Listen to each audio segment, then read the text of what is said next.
So, good day, ma'am.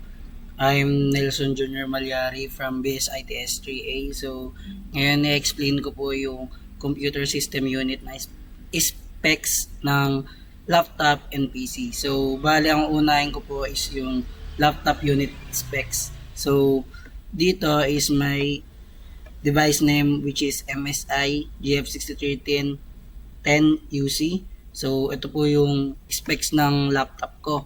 So, yung processor niya is yung MSI is portable sa powerhouse na dinesign para sa productivity ng gaming.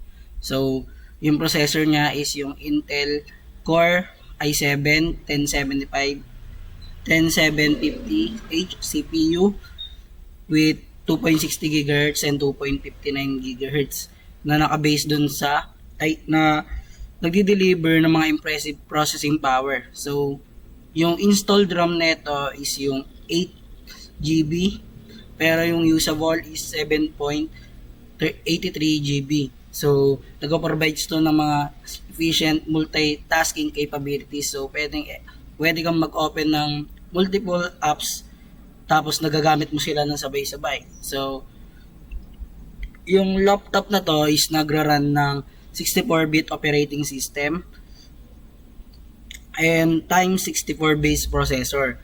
So, ito is nag-ensure sa compatibility ng modern software. So, yung pen and touch is no pen or touch input is available for display. So, yung laptop is hindi nagsusupport ng pen or touch input. Tapos user interactions lang yung nagpo-focus dun sa traditional keyboard and touchpad interface. So, whether working or playing, yung MSI GF6310 10UC laptop is provides ng powerful and portable computing experience. So, provide tayo sa PC specs. So, ito naman is ano lang po, sarili kong gawa and binis ko lang din siya sa specs ng laptop ko. So, yung device name neto is desktop SKLDPS. So, ito naman yung nagbibigay ng robust system unit na dinesign para i-handle yung mga diverse range or computing task na may efficiency. So, yung processor is the AMD Ryzen 5 36006 core processor with 359 GHz.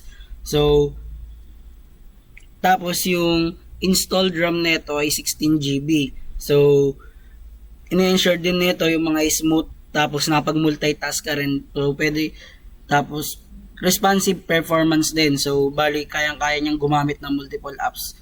Katulad nun dun sa laptop natin. So, kayang-kaya niya gumamit ng multiple apps habang pinagsasabay sila.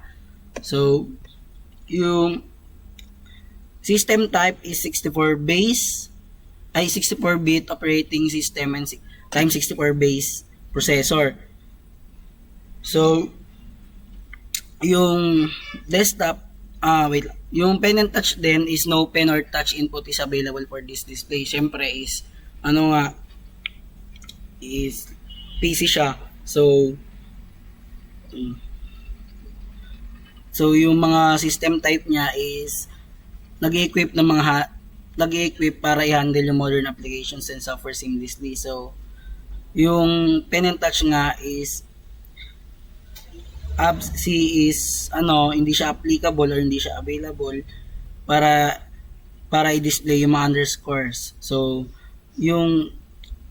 ang lang nito is ino-optimize niya yung keyboard and mouse interaction. So, whether for work or entertainment, this desktop system unit is nagde-deliver ng reliable and powerful computing experience. So, this is my computer system unit, the laptop and PC. So, yun lang. Thank you.